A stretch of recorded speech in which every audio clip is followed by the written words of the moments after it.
जरा video वेखियो, video वेख के मैनूं दस्सिओ कैसी लगी वीडियो। ਸਿਆਣੇ ਕਹਿੰਦੇ ਆ ਵੀ ਖੂਹ 'ਚ ਡਿੱਗੀ ਇੱਟ ਸੁੱਕੀ ਬਾਹਰ ਨਹੀਂ ਆਂਦੀ, ਉਹ ਬੱਤਰ ਨਾਲ ਹੀ ਆਂਦੀ ਆ। ਅਸੀਂ ਤਾਂ ਇਸ ਮੁਲਕ 'ਚ ਜੰਮ ਕੇ ਹੀ ਫਸ ਗਏ ਆ। ਇਹਨਾਂ ਨੂੰ ਆਈਆ ਮੈਂ ਆਪਣੇ ਪਹਿਲਾਂ 1 ਅਰਬ ਰੁਪਈਆ ਦਿੱਤਾ, ਲੈ ਉਹਦੀਆਂ ਗੱਡੀਆਂ ਗੁੱਡੀਆਂ ਲੈ ਲਈਆਂ, ਅਫਸਰਾਂ ਨੂੰ ਲੈਤੀਆਂ, ਯਾਸ਼ੀਆਂ ਕੀਤੀਆਂ ਵੀ ਤੁਹਾਡੇ ਪਿਓ ਦਾ ਮਾਲ ਆ।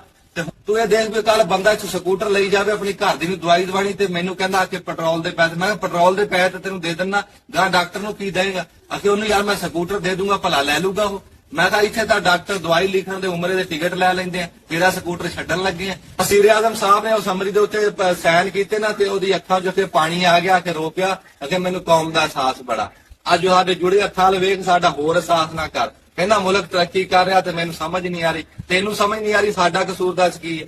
ਜਿੱਦਾਂ ਕੋਈ ਬੀਬੀ ਤੇ ਅਦਾਲਤ 'ਚ ਵੜ ਗਈ, ਉਹਨੂੰ ਪਤਾ ਨਹੀਂ ਸੀ ਇਹਨਾਂ, ਤੇ ਉਹ ਜੱਜ ਨੂੰ ਜਾ ਕੇ ਆਪਣੀ ਗੱਲ ਸੁਣਾਉਣ ਲੱਗ ਗਈ। ਜੱਜ ਕਿਤੇ ਬਹੁਤਾ ਪੜਿਆ ਸੀਗਾ ਕਿ ਬੀਬੀ ਮੈਨੂੰ ਸਮਝ ਨਹੀਂ ਆਉਂਦੀ, ਉੱਥੋਂ ਵਕੀਲ ਬਣਾ ਕੇ ਕਹਿੰਦੀ ਪੁੱਤ ਸਮਝ ਤੈਨੂੰ ਨਹੀਂ ਆਉਂਦੀ, ਵਕੀਲ ਮੈਂ ਬਣਾ ਕੇ ਲਿਆਉਂ।